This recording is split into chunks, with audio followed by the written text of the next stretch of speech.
If you're considering buying a condo here in Rosarito, which I would advise actually, or a home, you should check out the interview we're about to have. I think you're going to get a lot of information, and I think you're going to like what you hear. So stay tuned. My name's Ed. After an alarming visit to the doctor, I decided to take a new path. More travel, more experiences, and share what I learned.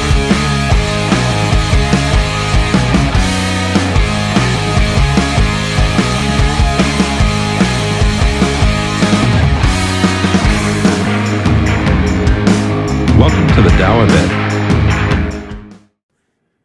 Hey, this is Ed, and I'm coming to you from Rosarito, Mexico.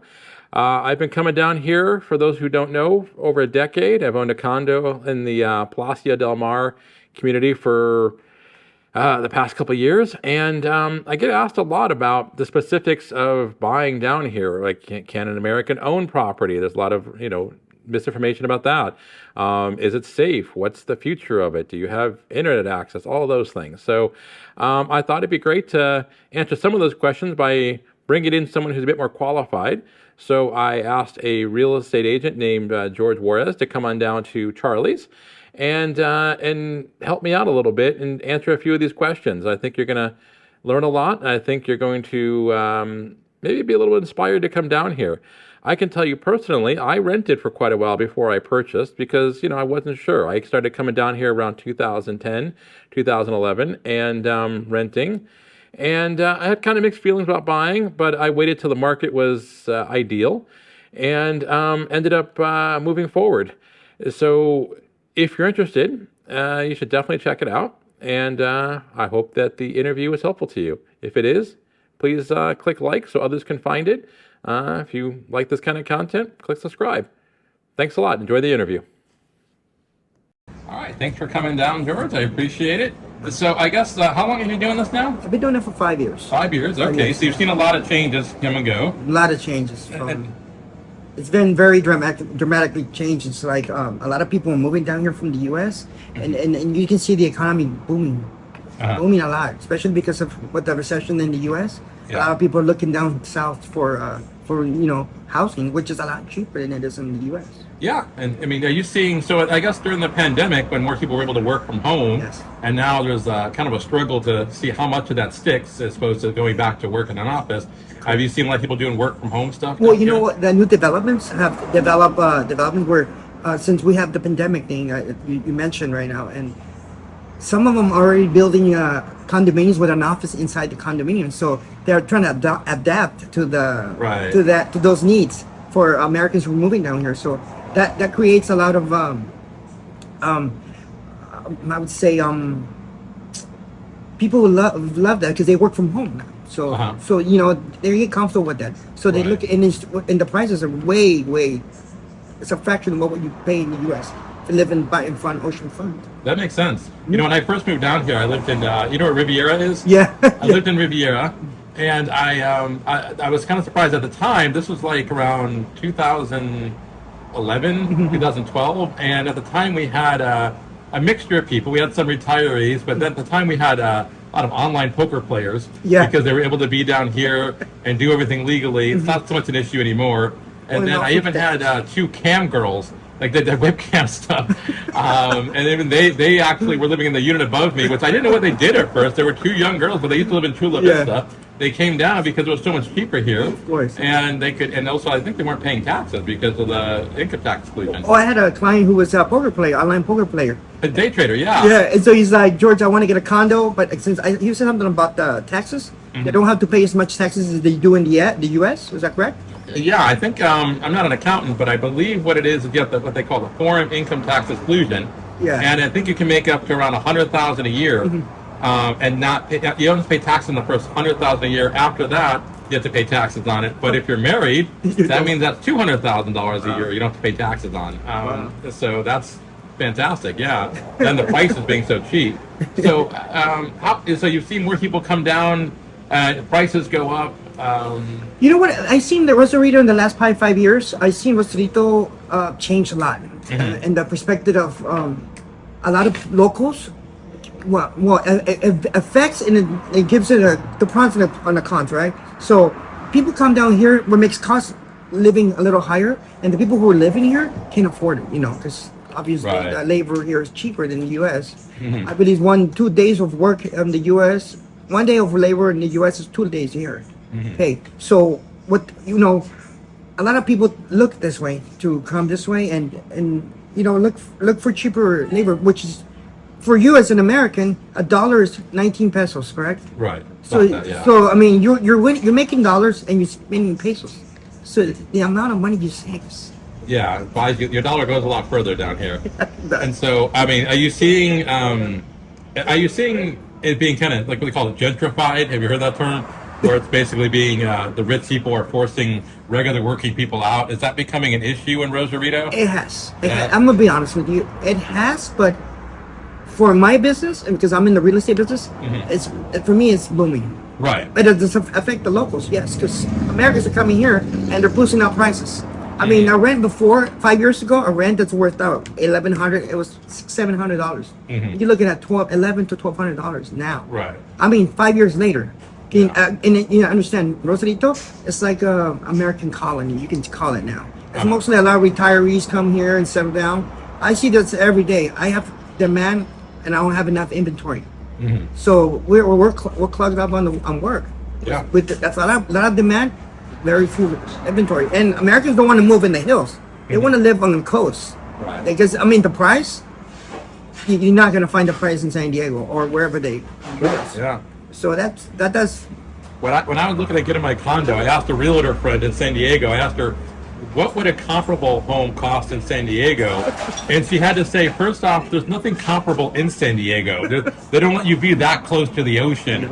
And if there were, it'd be, I don't know, like literally 5 to 10 times what I'm paying, depending on the area. It was, it's crazy value. So are you seeing, you mentioned up in the hills, are you seeing more people buying up in the hills too, not just beachfront? No, I'm seeing a lot of people buy further south.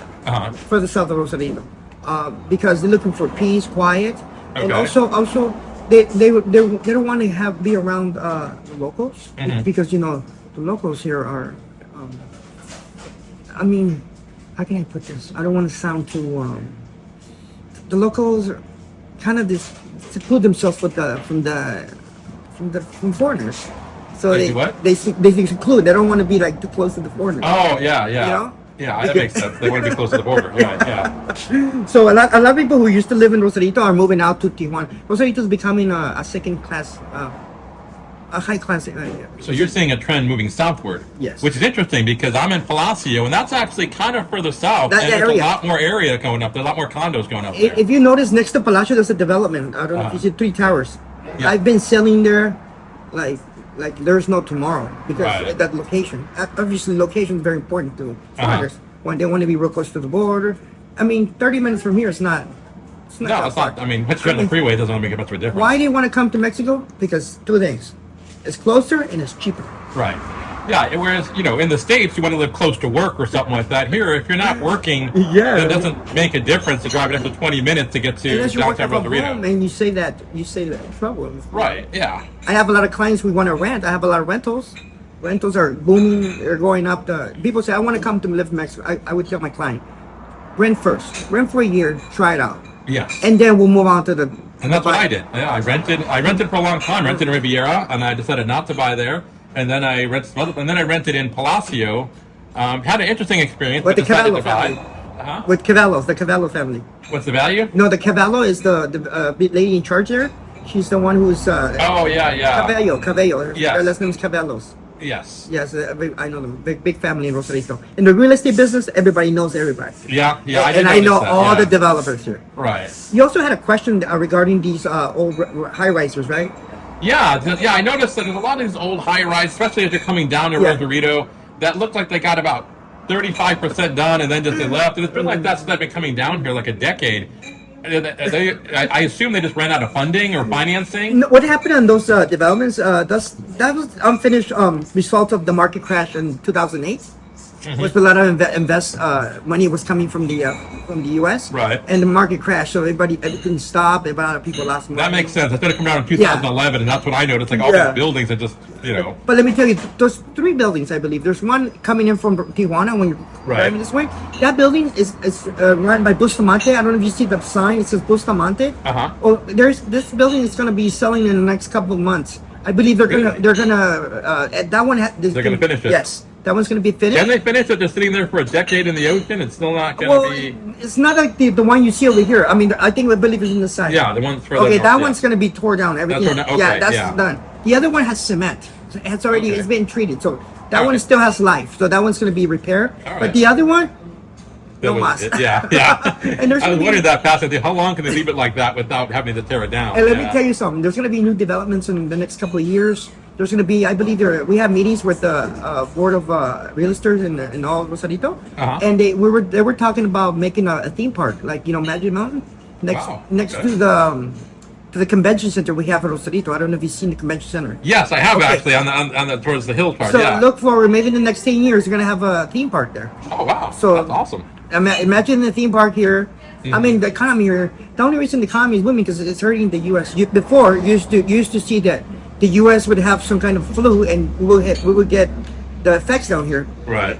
I believe in this era right now, the new policy, new policy of new president and the new government, it's changed a lot Yeah. because the previous governments were very corrupt. I believe every country is very corrupt, right? I believe the U.S. is the 25th place of corruption in the world. The U.S. Yeah, yeah, that's definitely, you know, I hear a lot of the stories. I mean, people ask, is Mexico dangerous? Like, well, as a country, statistically, you can't argue it's a dangerous country, but it's also a very large country. And the danger that's happening in Juarez or something like that is not happening in Rosarito. It's kind of like in the States, you know, Chicago, downtown Chicago is a very bad area. That doesn't mean you can go to Naperville, Illinois, which is 40 minutes away, and it's the best place to raise a family ever. And so it doesn't mean that it's dangerous here. Mexico has always had a drug problem, if you know, and so does the U.S. Yes. So I mean, danger you find it anywhere in the world. It's just Mexico gets this bad rap from the U.S. from bad propaganda, right?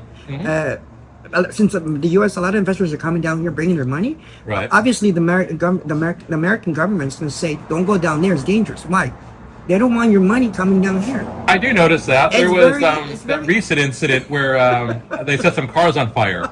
And there was like, it was during a holiday weekend, and I was actually down here, and they set like, there were people that set like, they were mad about an arrest in the cartel, and they set like 4 cars on fire. But if you were to watch the American news, it looked like it was a war zone. You know, it was way blown out of proportion. Nobody got injured. Nobody was murdered. No. They just set 4 cars on fire in random locations. But I think they knew the U.S. news would cover that like that. They And would if you say, see "Oh, the look at news- how dangerous it is." The news in the U.S. blows everything out of proportion. They Yeah. use Mexico as a scapegoat, you know? Yeah. You blame us for everything.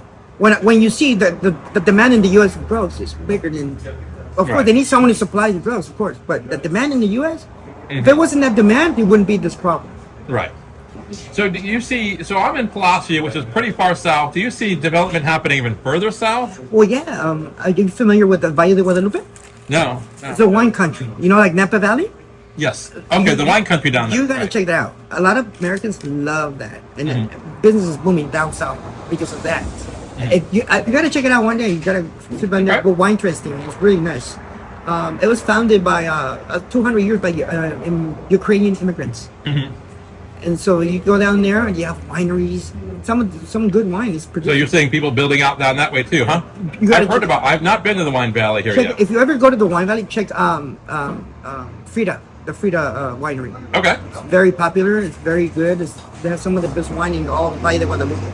Okay. So so people are looking to retreat and have some time in the wilderness. And it's really nice. You gotta check it out. There's water I parks will. over there. There's all kinds of nice restaurants. Mm-hmm. So if people explore, if people come down here and say, "Wow, I didn't know this was here." Interesting. So you see opportunity still in between Rosarito and Ensenada, that area that can still be built out. It looks like there's not a lot there now. It's still undeveloped, but in the next couple of years, and I'll tell you, 10 years from now, This is going to be a different world. This will be like a major metropolis, and that'll be the suburbs.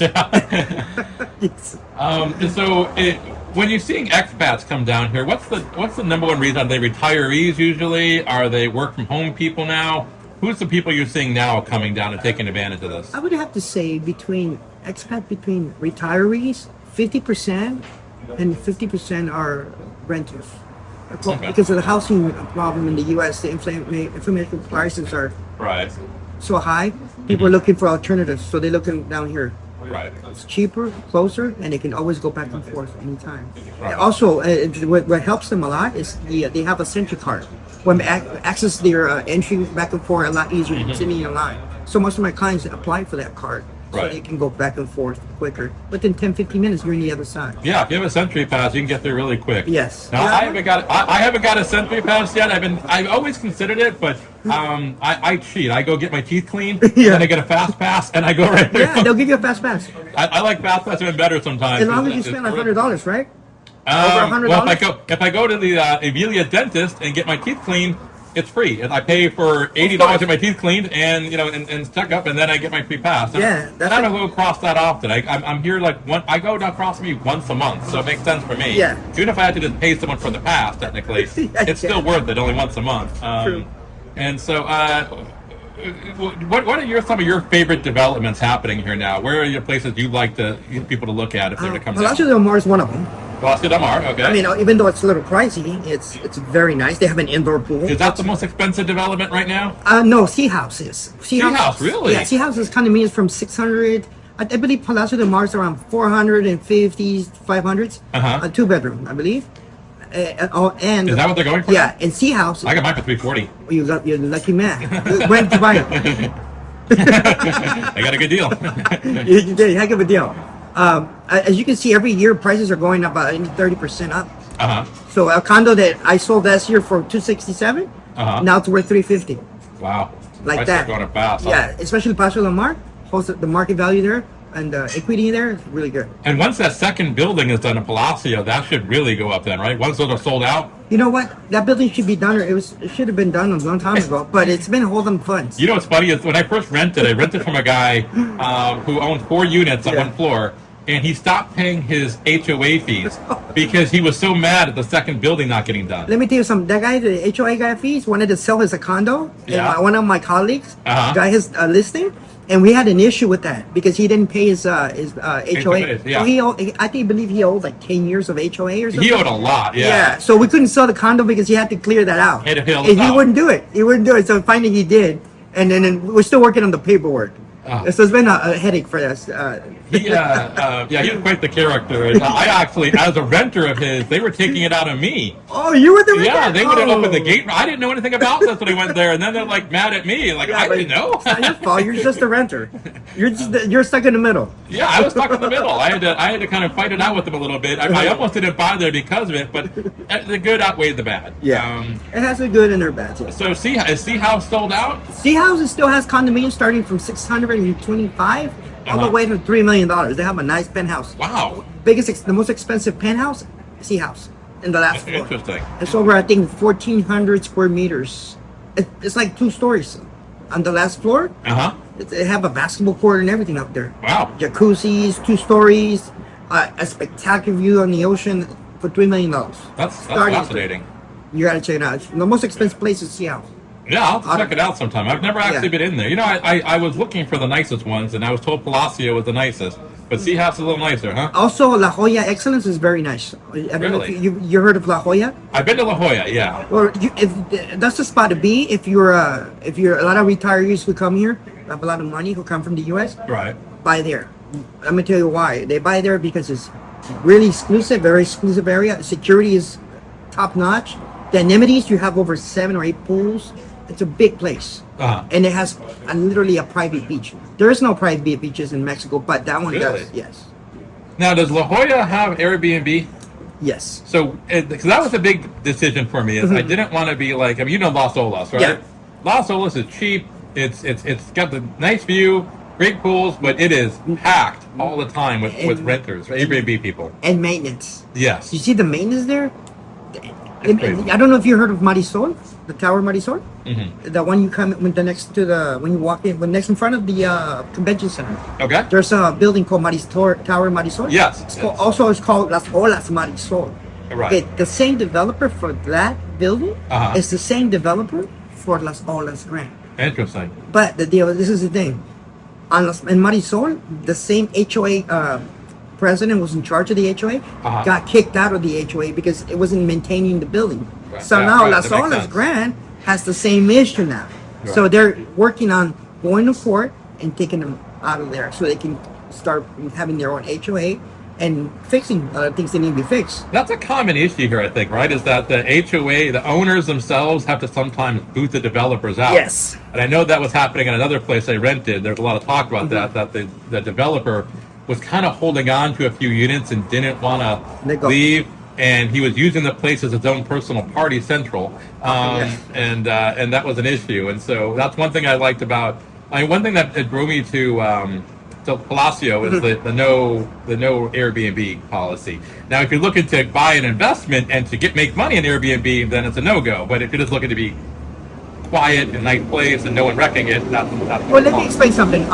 Certain buildings, they don't allow the Airbnb, and this is the reason why. Some buildings, they're looking for more like people to settle down and enjoy, and just one piece. What Airbnb creates is a lot of traffic back and forth, back and forth. Sometimes tenants don't like that, and sometimes tenants who buy want to just retire and live peaceful. Now, you understand that if you do it for an investment, Sure. you want to have You the want the Airbnb. Airbnb, yeah. And there's places where You're going to make money every month, and it's going to be someone's going to look at how much money you're making when they look at buying it. Yeah. Exactly. So if you're buying here, you should do some homework before you buy. Right. You can't just go and say, okay, I want to get there.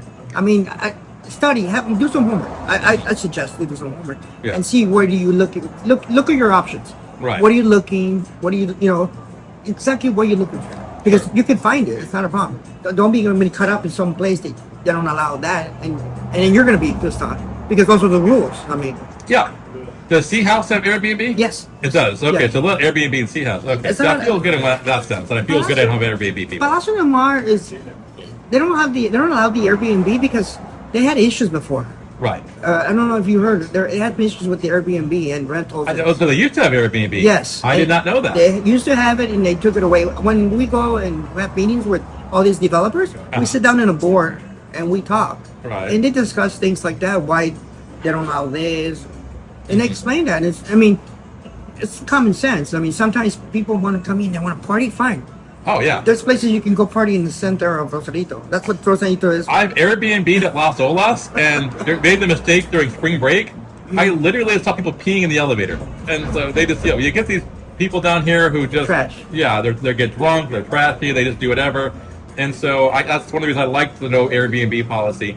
But from a standpoint of value and real estate investing, I imagine that it really has an effect on people coming down here and buying, right? Because they're looking at buying a part-time condo. Yeah. They can Airbnb it, so that's And I can show you probably the hiked the value up quite a bit, right? Of course. And actually, when a client comes to me and says, George, I want to create a business, I want to do the rentals. Because 70% of my clients are looking to do the Airbnb investment. Right.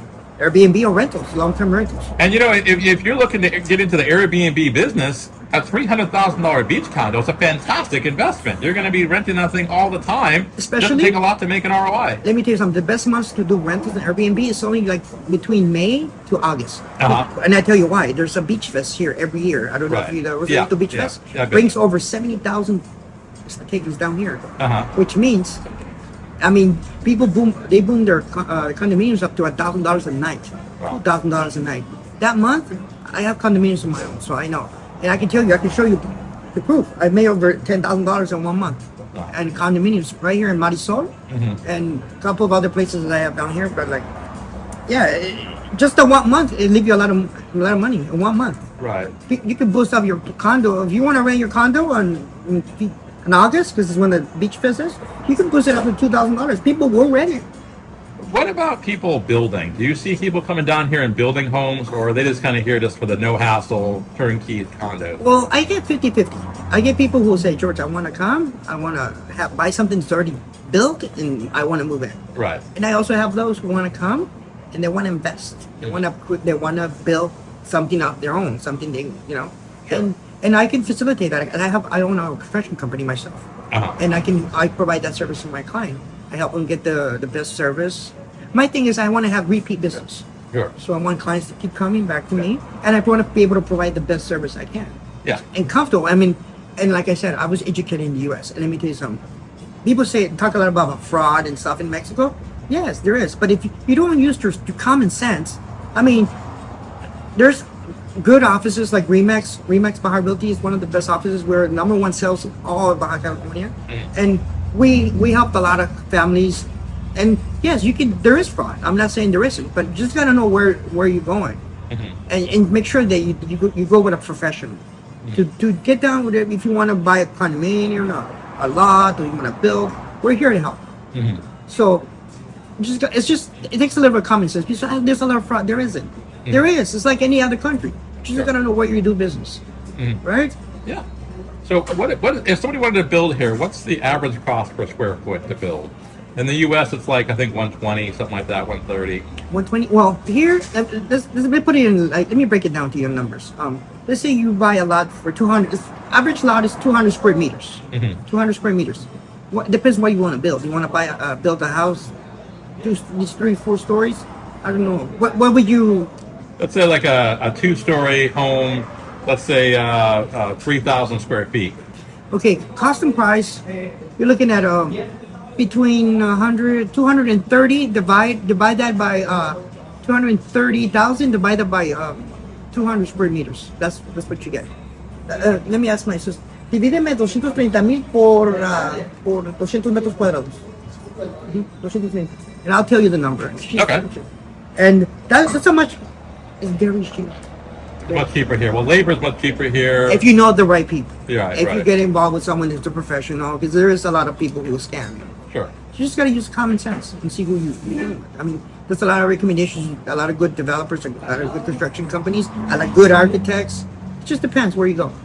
What's the so when you talk about when someone buys down here, how long does the escrow process usually? Well, let me tell you something. For nationals, it takes about 60 days, but for foreigners, about 4 months. Okay. The reason why, because you got to get a fideicomiso, which is a land trust. Sure. In order to get a foreign investor to come to Mexico and own property here, Right. you have to be able to have a fideicomiso, which is it's a foreigner you can, or non-Mexican national, you can't buy property. But if you can get a fideicomiso, which is the bank trust, the bank will hold the title, represents you, and you be the beneficiary of the land trust. The bank would take care of how do you get the fideicomiso? It's very simple. You go to the border, you ask for an FM3. Ask for an FM3, it's a visa, temporary visa. You know, when you cross the border, Americans just cross the border. They don't ask you for visas or nothing. Right. But if you want to get you want to be able to own You got to go get your stamp. you and have to everything. get your legal status. Your legal status legal. Sure. So there's a process for that. So we're starting. Mexico hasn't caught up yet on the escrow yet, but it's done a lot of advances in the last couple of years. It protects foreign investors for their money, and also for nationals. We protect them too. So it's gonna come a long way. Right. From 5 years to now, it's been consumers being protected, and nationals too. I mean, it just depends where you go.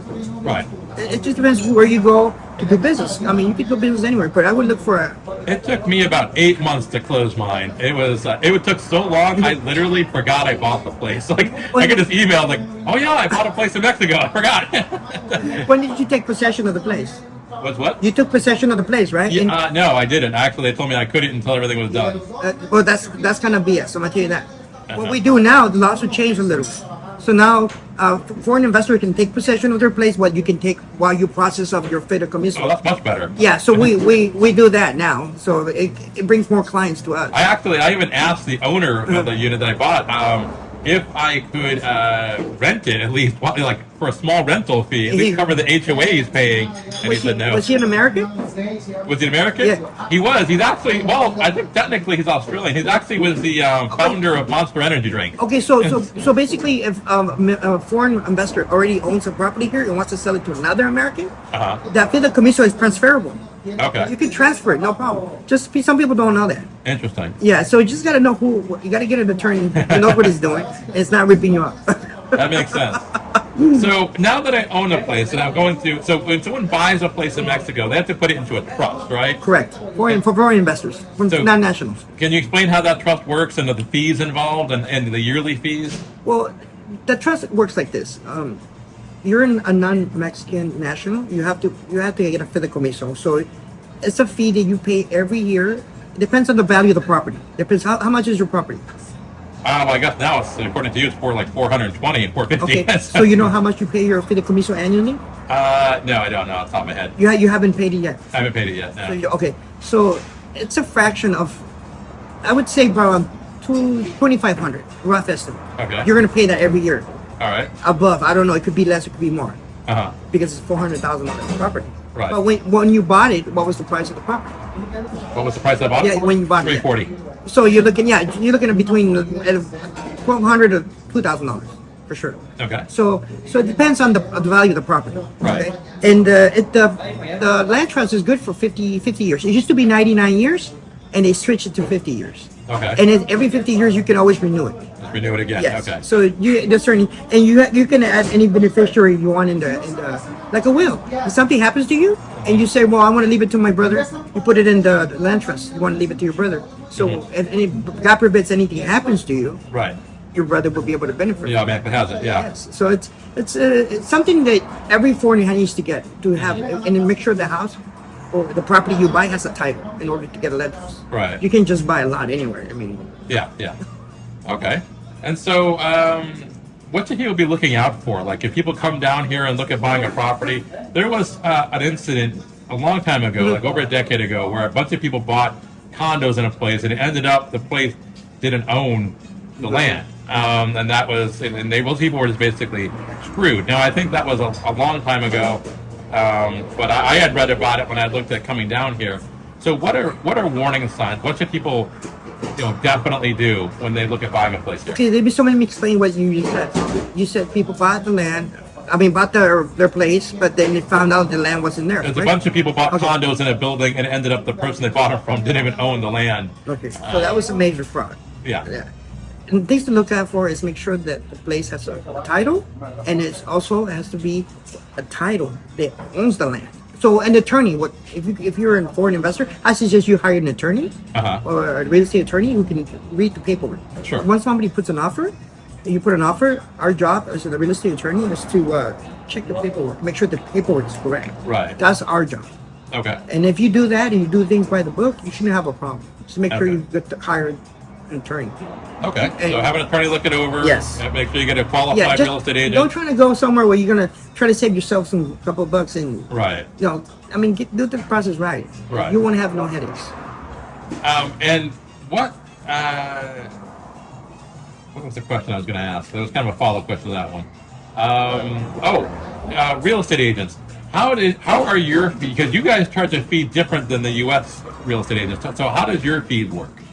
We charge on listing prices on 6% on houses and properties, condos, and lots. We charge 10%. Any lot under over $100,000, Uh-huh. we charge 10%. Okay. On lots. But any house, we usually charge 6%. Okay. Yes, it's not that. So you charge between 6 to 10% of Correct. the purchase price, and that's for the buyer to pay, right? The buyer. Okay. We don't cost nothing to the buyer. We cost whoever's selling the property, Uh-huh. not the buyer. So the owner property, we cost them. You charge the owner. Yeah, the owner pays us. The owner pays you. Okay. Yes. So you charge between 6 to 10%. Correct. And that the owner pays that when they Closing cost. Yeah, Okay. All right. that's very simple. And what do you see the future of this being? I mean, you see the future, obviously, more Americans coming over as prices go up. I mean, I'll see this as a new state, a new American state.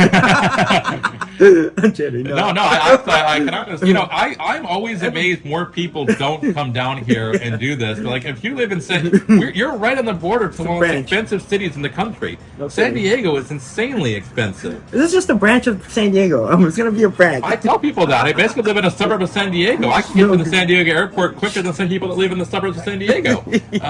And so it is kind of funny to me that more people don't come down They here. should take the border down because this is gonna be part of. This is gonna be part of the U.S. pretty soon. What do you think Mexico can do to help bring more people down here to buy? I mean, you know, obviously one of the biggest issues is that borderline.